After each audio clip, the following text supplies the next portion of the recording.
This episode is brought to you by Disney Plus. For the Bell family, basketball is everything. But can they navigate the game of life together? Based on Kwame Alexander's critically acclaimed best-selling novel and narrated by Daveed Diggs, The Crossover. Streaming Wednesday, April 5th, only on Disney Plus. Reese's Peanut Butter Cups are the greatest, but let me play devil's advocate here. Let's see. So, no, that's a good thing. That's definitely not a problem. Reese's, you did it. You stumped this charming devil.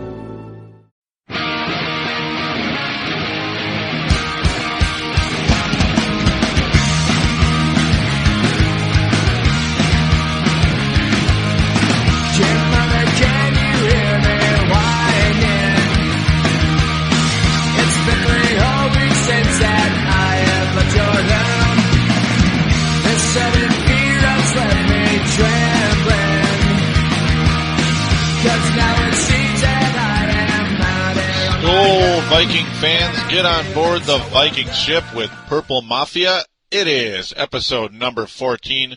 Today is Monday, September the 22nd, in the year of our Lord 2008. And we finally get to talk about a Minnesota Vikings victory today. Finally, the Vikings get their first win. 3 games into the season, so we are now, of course, 1-2. But that's how it goes. That is how it goes, especially with this club and a team that is coached by Brad Childress. Enough of that. Now, real quick, this show is available on thesportstuff.com and also on iTunes. And I thank each and every one of you for listening and downloading to this show. Now, I'm going to get into iTunes a little bit in a second, but real quick, though, on thesportstuff.com, on the front page, there is a button in the upper right-hand corner. It says it is TSS Boards on the button. Click on that. We would like you to sign up as soon as possible and join in with things. Of course, I have a poll each and every week on this show, along with my other 2 shows, Brave the Wild and, of course, Timberwolves Explosion. So I have polls every week. I would like you to sign up. And, of course, there will be polls in the podcast section, and you will see the show names. So that is pretty much the boards for the shows. And, that way you can get involved, as that is a slogan here on thesportstuff.com. Now, real quick, last week you may have tuned into iTunes where it says Purple Mafia. Expecting Purple Mafia to play? Yeah, I would expect that too, because that's just the way it should be. But instead, Timberwolves Explosion played. And, well, it's completely out of my control. Apparently the show was uploaded incorrectly onto Purple Mafia. Timberwolves Explosion finally is available on iTunes, as that was also not available on iTunes for quite a while. So yes, if you simply type in Timberwolves, it will pop up at last on iTunes. So that issue is taken care of, but I deeply apologize for last week that you heard Timberwolves Explosion here on Purple Mafia and never actually got to hear episode number 13. That was very disappointing. Very disappointing. It's completely out of my hands, though. There is nothing I can do. That's just the way things go, and we're going to leave it at that. Well, we are going to come back, and we're going to talk about the game right after this announcement. Here on thesportstuff.com, we're bursting in blue with Timberwolves Explosion. Timberwolves fans, your show has arrived at last as we bring in a new era with Al Jefferson, Kevin Love, and Mike Miller. We're available on thesportstuff.com and also available on iTunes. Download and listen to in-depth and detailed coverage of your favorite team. Show your true blue and join this explosion of Timberwolves basketball.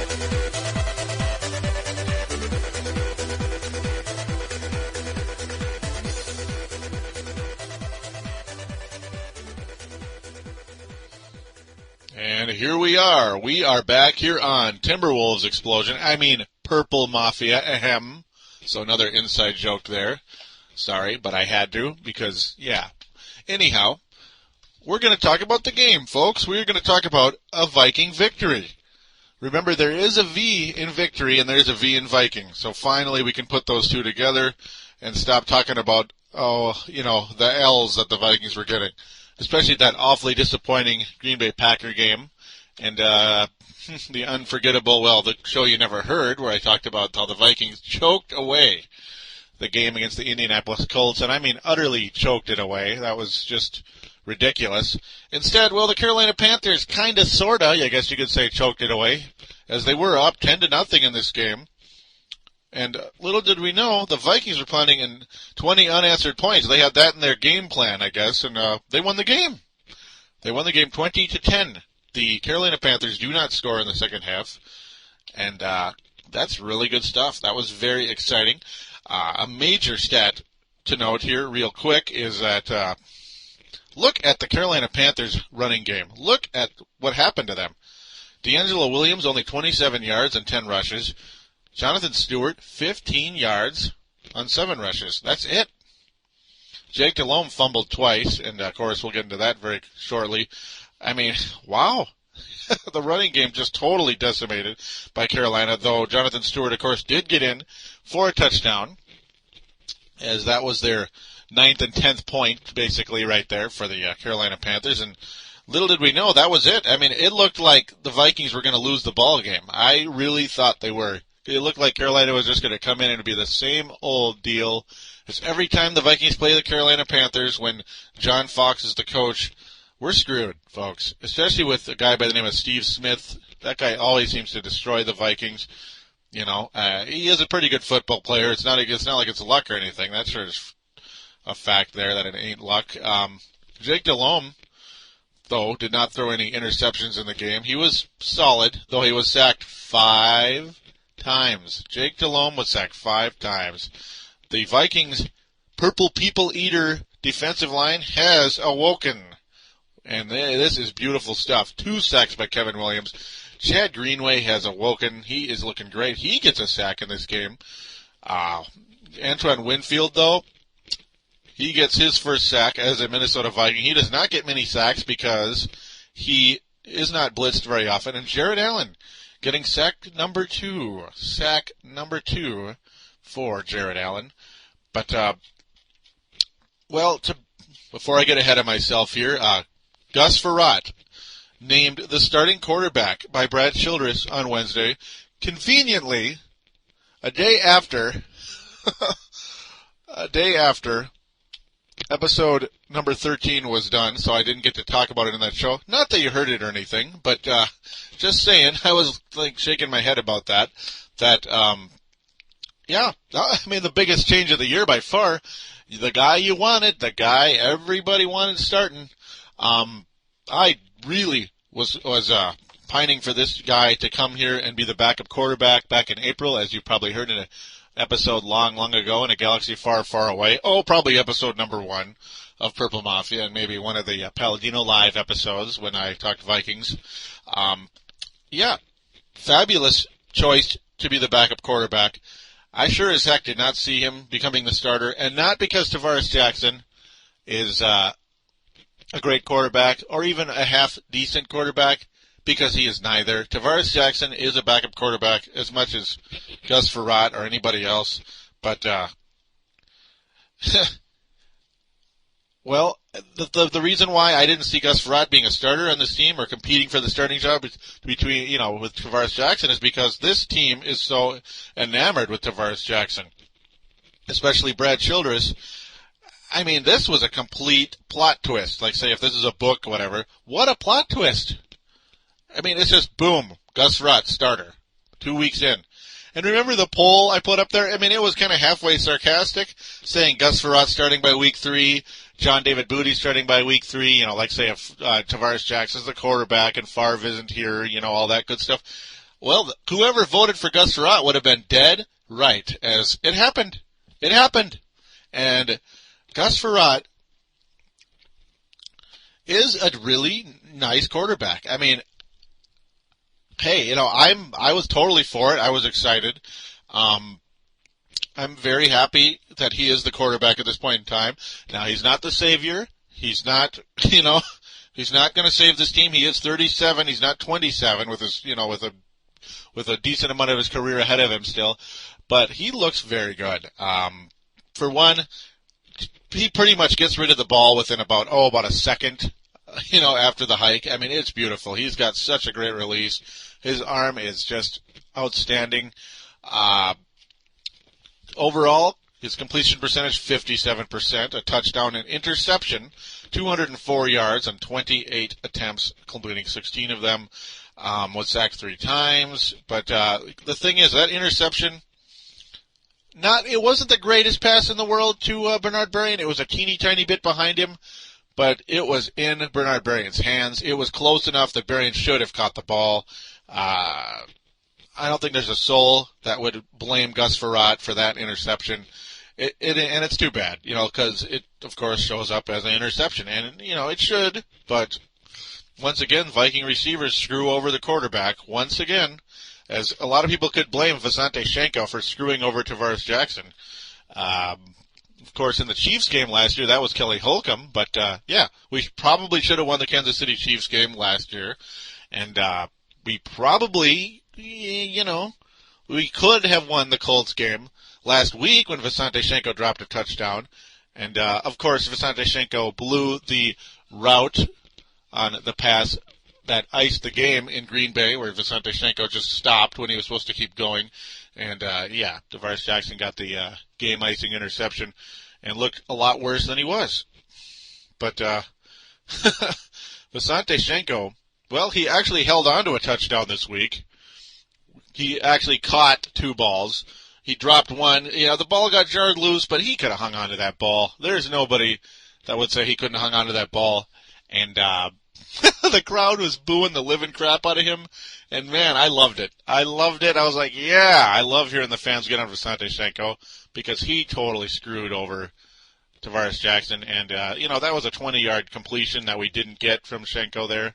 Should have been a first down. We ended up punting.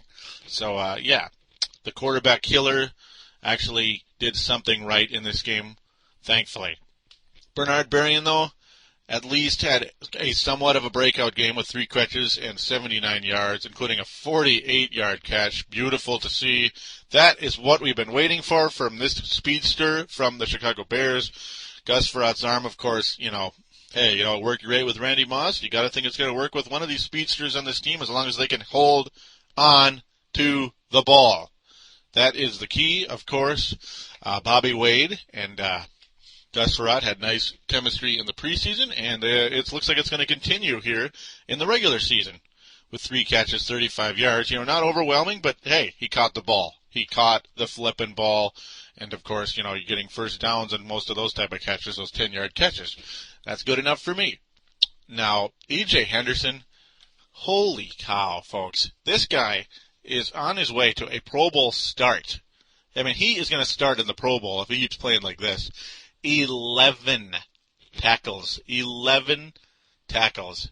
And he also had multiple times where he got into the Carolina backfield and was able to tackle the running back for loss, be it Jonathan Stewart or D'Angelo Williams. He was just absolutely phenomenal, and that is why you look at the Carolina running game and it being just totally dead. I mean, virtually dead. They got about 60 yards on the ground combined with their 4 running backs or halfbacks, fullbacks, whatever. Their running game just totally stifled. I really enjoyed what happened there. Now, a big fumble recovery by Ben Lieber, and the Vikings forcing a couple turnovers, as I said earlier. Jake Delhomme fumbled the ball twice in the game. Ben Lieber, now that was completely Delhomme's fault. He just fumbled the snap. Ben Lieber gets the fumble recovery, though we ended up punting. So I was scared to death that this game was going to continue to go the Carolina way. Carolina Panthers way, and just like how it went with Indianapolis last week with turnovers, that accomplished nothing. You got to score when you get a turnover. That was on the 50-yard line, man. And also, to continue now that we're early in the game, you could say, the Vikings, remember last week when it was just run, pretty much right out of the gate? It was pretty much all handoffs the whole game, and you, assume that the coach does not have much faith in Tarvaras Jackson. B, well, the Indianapolis Colts gave up a lot of yards to Matt Forte the week before, and Adrian Peterson's better than Matt Forte. So, wow, you're going to expect the Vikings to hammer down on the Indianapolis Colts defensive line. So, yeah. Now, I understand Adrian Peterson had a sore hamstring coming into this game, but it was a polar opposite, folks. A polar opposite.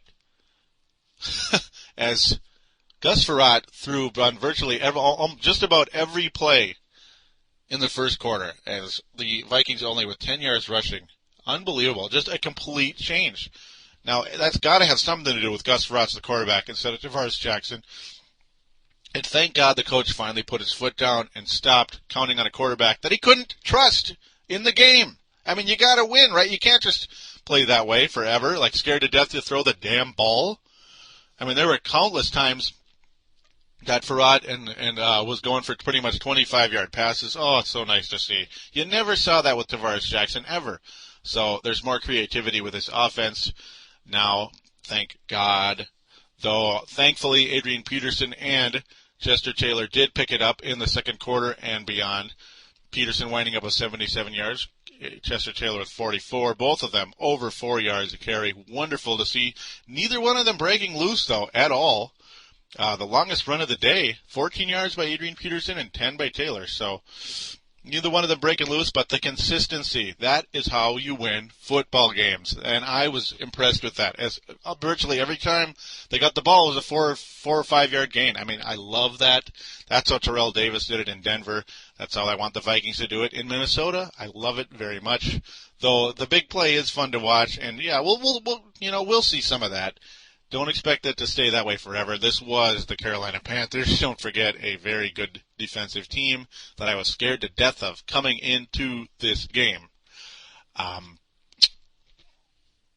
But now, late in the game, when it looked like we were in big trouble, we finally get a field goal. We finally draw some blood. It was 10-3 late in the first half, or second quarter, whatever, late in the second quarter.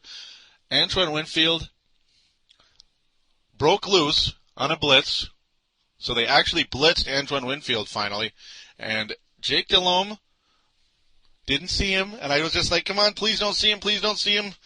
And Antoine Winfield got him, baby, and knocked the ball loose. Gets the ball off the ground and scores a touchdown. Beautiful. That changed the pace of the entire game. That was the play of the game, as it was a sack, fumble recovery, and touchdown all in one play. I mean, beautiful, or forced fumble and fumble recovery. So that's 4 stats for if anybody has defensive fantasy, whatever. So beautiful. And I really loved what happened there. And things got more and more entertaining in the second half.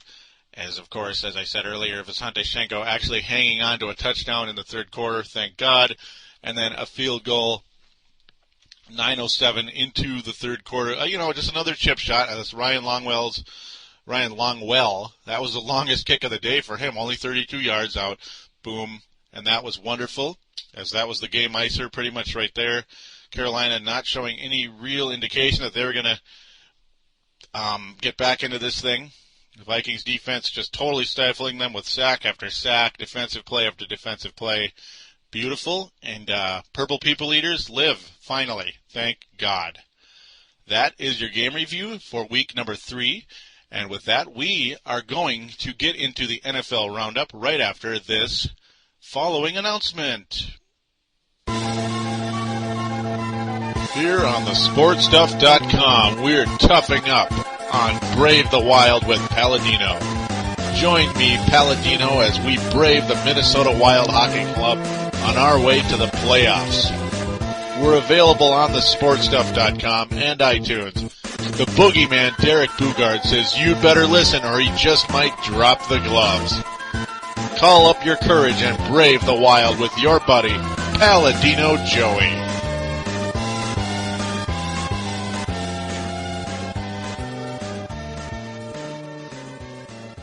We are back here on Purple Mafia, of course, episode number 14, and yes, the first win of the season accomplished.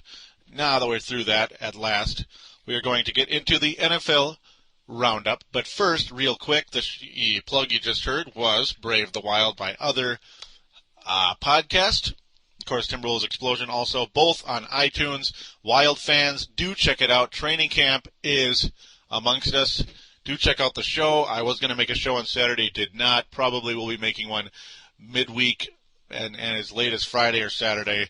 We will see what happens. Do check it out on iTunes and, of course, thesportstuff.com. Most importantly, do go there. Now, it is time to get into the NFL Roundup and, of course, the pregame or preview for next week's opponent, Tennessee, is when I get into that particular game, the Houston and Tennessee game. You know, the Oiler Bowl. That's pretty much what that is. But first, listeners, the first game here on our roundup, Atlanta defeats Kansas City, quite possibly the worst team in the league right now, Kansas City, and I'm sorry, Farzine. I know you're an honest guy and you feel the same way about your team, but yeah, I do feel bad for you. We've been there. We were there early last year. That's for darn sure. As you guys beat us last year, and I hope your team improves. Now, first and foremost, Atlanta destroying Kansas City as they got humbled a bit by Tampa last week after crushing Detroit in Week 1. Well, Atlanta gets another chance to kick somebody's butt, a team that's not too good, and they do that. And Matt Ryan looking good again. Only one touchdown pass, but still 192 yards, 66%. Only passed the ball 18 times, but still good enough for, 200 yards and a quarterback rating of 120. Tyler Thigpen, what are the Chiefs doing? Why is Tyler Thigpen their starting quarterback? Has it gotten that bad? Tyler Thigpen was cut from the Vikings practice squad last year, or was about to be sent to the practice squad, and the Chiefs claimed him. It's like, yeah, we're happy for you. Tyler Thigpen threw a touchdown, great, but threw 3 interceptions and completed 39% of his passes. Quarterback rating of 23.8. Ouch. Larry Johnson, the only Chief that really stood out in this game. Dwayne Bowe was okay too, but Larry Johnson, 121 yards and a touchdown. Dwayne Bowe, as mentioned, got the touchdown pass from Thigpen, 43 yards on 4 catches. That's great, but not much to show overall. Now for Atlanta, wow, just beautiful game for them. Roddy White, I apologize. A guy who really emerged last season, and you fantasy players out there probably scooped him up, mid to late last year, and he helped you out. He helped me out. 119 yards and a touchdown from Matt Ryan. Beautiful game for him. Not much else major on the receiving end. It was mainly him. But their running back, that Michael Turner guy who would look pretty good in a Chargers uniform right now, I'm sure they're thinking, 104 yards. He only got 3 touchdowns. That's not that big a deal. Nah. Very LT-like for Michael Turner. That guy is the real deal. And even Norwood, Jarius Norwood, 11 rushes, 75 yards. Yikes. Now, I thought Kansas City's defense would still be at least decent, right? I mean, geez. I'm a little bit shocked by this. No sacks in the game. Absolutely none. So, what can you do? Now, quickly, we're going to move on. We can't just talk about that game. Oakland and Buffalo. Buffalo wins 24-23. The Bills are 3-0. Oakland Raiders looked okay in this game, especially early on, and they choked it away, giving up 17 points to the Bills in the fourth quarter. Did not work out too good at all. Marshawn Lynch cutting loose for 83 yards and 2 touchdowns. Good game by him. Jamarcus Russell, a passing and rushing touchdown. Not great, though, as he only completed 9 of 19. Didn't throw an interception, though, so that's good. Trent Edwards still looking solid. Got 1 touchdown, 1 interception, 279 yards. So pretty good stuff by a guy who very few of us even had heard of before this season. Darren McFadden, not the same guy as last week with 42 yards on the ground. But Michael Bush, his counterpart, 55 yards. So, they have a nice little combo plata in Oakland. But, folks, their coach, Kiffin, is quite possibly on his way out. Is there a report today that they are about to do that? The owner's people telling his people, Kiffin's people, that he is most likely on his way out. So I don't know why they would do this. It's a little early, I think. I just don't know. Maybe if the Vikings collapsed yesterday and lost like 38-0 or something, yeah, then I could understand firing Childress. But come on, Oakland is just getting started here. They're just getting started, and they actually looked decent, I thought. They almost beat the Bills, so that's kind of tough. That's tough. I feel bad for Kiffin. He is actually from Minnesota, so what can you do? Next game, moving right along. The 3-0 Giants, 3-0 Bengals. The Bengals forced this game into overtime, which was nice to see the Bengals finally wake up from purgatory, as they are pretty much dead, but lose anyway. Giants win. 26-23 in OT. As mentioned, TJ Houshmandzadeh, 12 catches, 146 yards, and a touchdown. Carson Palmer is alive. He lives. He was sacked 6 flipping times in this game. Giants defense looking good, but still able to complete 70% of his passes for 300 yards, or 286 yards. Not bad at all. Carson Palmer alive and well. He was cut in my fantasy league, and I claimed him this morning. Shh, don't tell anyone. Wink, wink. That was kind of cool. But, yeah, Eli Manning, not bad, not great. 60 yards. 60%, 289 yards, a touchdown. Not a bad game, definitely good enough. That's pretty much how he played in the playoffs last year. Other than that, nobody majorly standing out. Not Dwayne Ward, but Ward getting 80 yards. Brandon Jacobs, 35 yards and a touchdown. Not bad at all. And now on quickly to quite possibly the game of the week here, yeah, it's the game of the week. It has to be. What happened? What happened in this game? Miami defeats New England 38-13. Wow, the Patriots are not looking so hot after that. And I know Miami wanted to get revenge on New England after going 16-0 last year, though, of course, not winning the Super Bowl, so there is no undefeated team still other than Miami. But my goodness, what was this? Ronnie Brown rushed for 113 yards. That's good, right? As he'd been real quiet starting out the year, getting like 30 yards a game. Woohoo. He only got in the end zone 4 times. But get this, he threw a touchdown pass, a 19-yard touchdown pass. You got to be kidding. You got to be kidding me, man. 5 touchdowns total for Ronnie Brown in this game. I can't believe it. The pass was to Anthony Fasano. I can't believe it. What the hell was that? Yeah, I don't think anybody could possibly lose in fantasy football if Ronnie Brown was on their team yesterday. Though, of course, I'm sure most people had him on their bench because he hadn't done a darn thing this year until this game. Okay, all right. Matt Castle has come down to earth. He wasn't exactly great anyway before, but still completing 61% of his passes, though he just wasn't that great. The interception he threw was terrible. Chad Pennington is looking pretty solid right now, as he completed 85% of his passes. Didn't throw a touchdown, but okay, not bad. 226 yards, not bad at all. And now we get into the next game very quickly.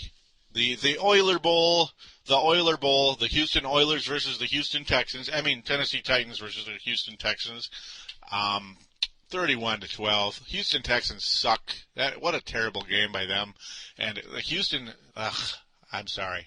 The Tennessee Oilers. No, I got to stop this. The Tennessee Titans, absolutely looking like a wonderful team right now, and they don't even have a starting quarterback.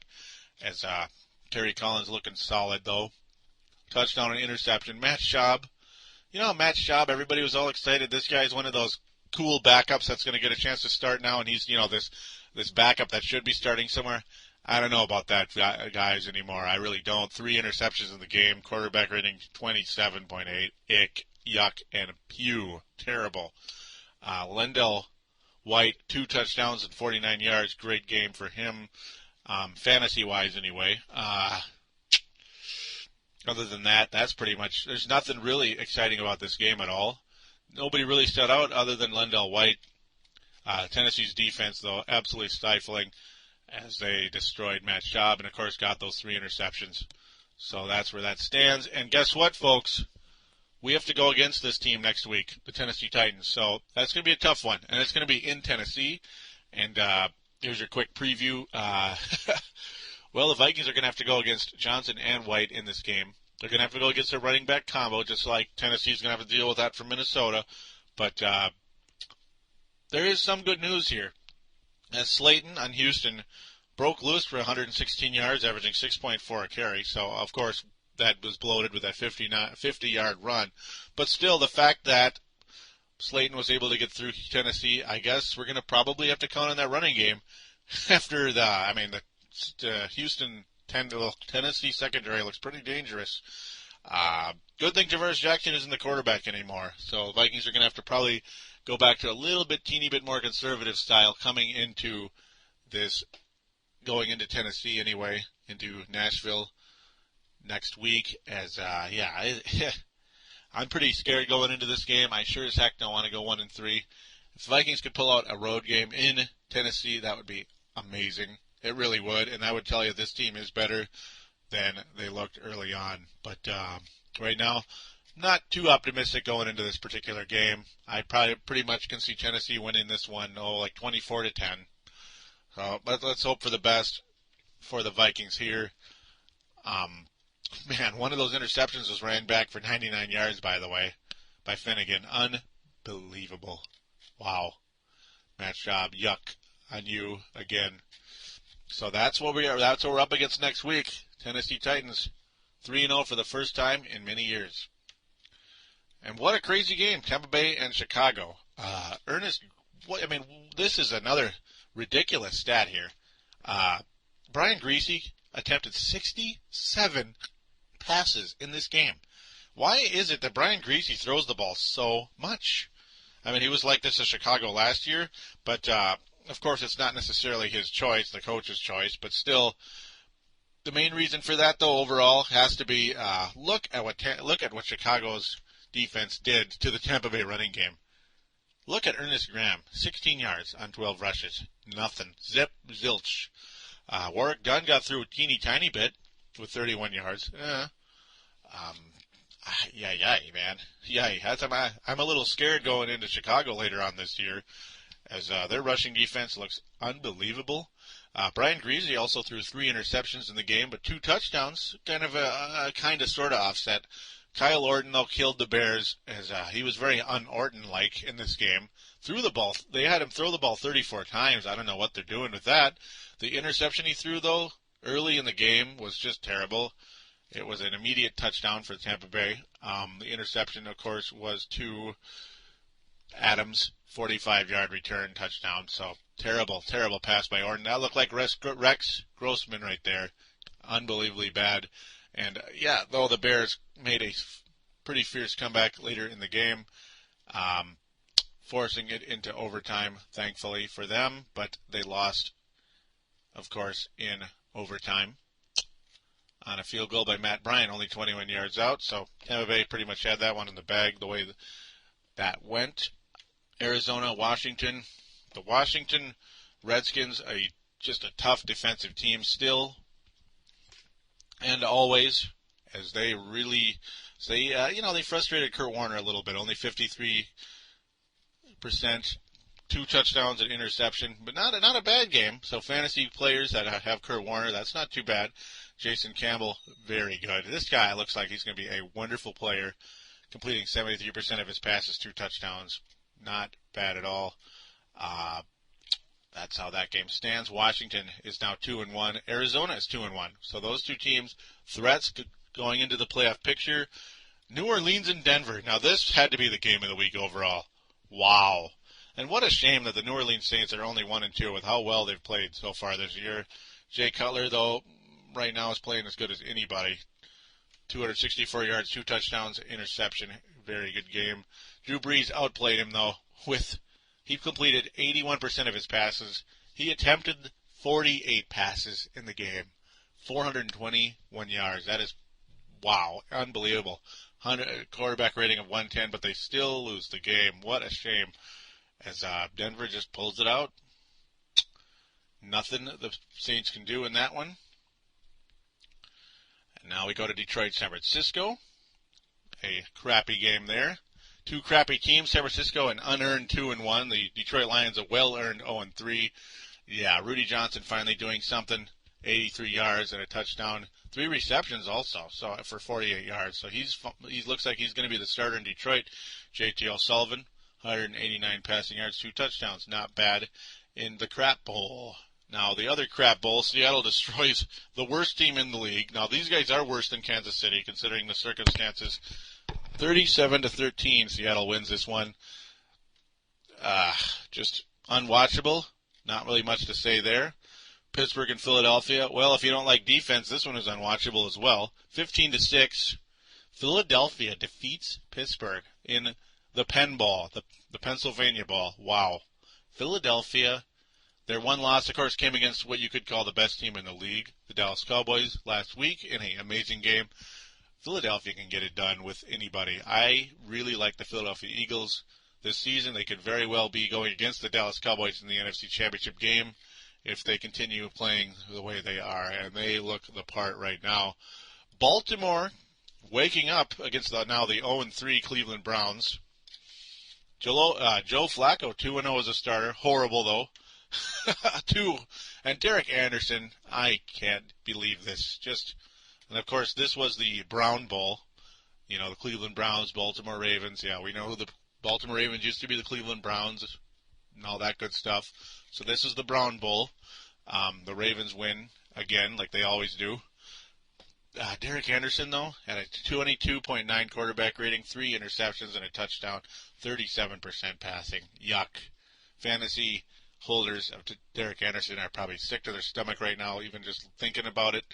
Now, real quick, Jacksonville, Indianapolis, the Colts lose again. They are 1-2. Jacksonville finally wins. As they did a Vikings, they finally got a victory. So, major stat of the game, Joseph Adai, 2 touchdowns. But that's about it there. Dallas and Green Bay, a huge game. But the Dallas Cowboys pull out the victory, 27-16, and look like the best team in the league. Marion Barber explodes, 142 yards, a touchdown. Aaron Rodgers still looking pretty darn good with, about 300 yards. No touchdown or interception, though, sacked 5 times. So that's how things stand there. And that is your NFL Roundup. And with that, we are going to quickly move on to the next segment. We will be back right after this announcement. What's up, listeners? This is Farzine. I am the host of the Chiefs End Zone Show right here on thesportstuff.com, where we cover the Kansas City Chiefs, give our opinions, and go deep inside with the Kansas City Chiefs right here only on thesportstuff.com.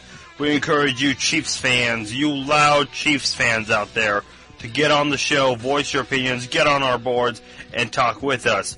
All listeners, including Bronco fans, are allowed in our show. So be sure you check out the Chiefs End Zone Show right here on thesportstuff.com with me, your host, And we have returned here on Purple Mafia. It is our final segment. And now we're going to get into last week's poll. And we're going to announce this week's poll as well on thesportstuff.com. Again, do sign up for the message boards. Click on the TSS button on the upper right-hand corner. That way you can get involved with this show. Soon we will be getting a call-in line, just not today, unfortunately. Until then, you can talk to me here on the message boards, on the chat box on thesportstuff.com, or email me, paladinolive@yahoo.com, paladinolive@yahoo.com, or on MySpace. It is myspace.com/PurpleMafia28, myspace.com/PurpleMafia28. Very quickly now, last week's poll, the question was, who is the biggest disappointment? Meaning, which player stinks the most or has blown it for the Vikings so far this year? Tarvaras Jackson, Sidney Rice, Visanthe Shiancoe, or Andre Ellison. Visanthe Shiancoe wins 66% to 33 over Tarvaras Jackson. Nobody seemed to think Sidney Rice or Andre Ellison were disappointing, so okay. I voted for Visanthe Shiancoe. He has killed the Vikings. He killed them last year. At times, especially that Chiefs game, he's killed us twice this year already. Though yesterday he did get the touchdown that put us ahead. Thank God, the go-ahead touchdown. He actually hung on to the ball. God bless America. Thank you, Lord. No comments made. That's disappointing. I'd like you people out there, please, from iTunes or thesportstuff.com, please comment on here as that way there's more interaction with the show. Quickly, on to the new poll. The question is, what surprised you the most about Week 3? And the choices are Frerotte starting, meaning Tarvaras Jackson getting benched. Shanko actually holding on to a touchdown. 3, the running game not being the main focus. And 4, shutting out the Panthers in the second half. And my personal choice was shutting out the Panthers in the second half. Yeah, that's very impressive. Even though, the Vikings defense is their strength, they've not done that so far this year. They've gotten beat late in the game so far this year, especially against the Colts last week, giving up all the points they did last week. That was very disappointing. And, that's where it stands right now. And we just got to come out and play some good football next week against the Tennessee Titans. I mean, they're talking about their A game this week. They better really have their A game next week, as they're going into a very, very tough place to win in Tennessee. Now, I thank again all of you for listening and downloading. Please tell a friend about this show. And if you like this show, please, and if you have iTunes, that is, and have an iTunes account, which of course is free, please comment and give me a good rating on iTunes. I would appreciate it very much. Let's keep the rating nice and high and juicy so other listeners can see it and come, and more can come, and more can come, and more can come. We'd like to see this show on the map, on the radar, in the NFL.com type of stuff. So thank each and every one of you for listening again, and I wish you all a great week. Go Vikings! We'll talk about Tennessee next week. See you then.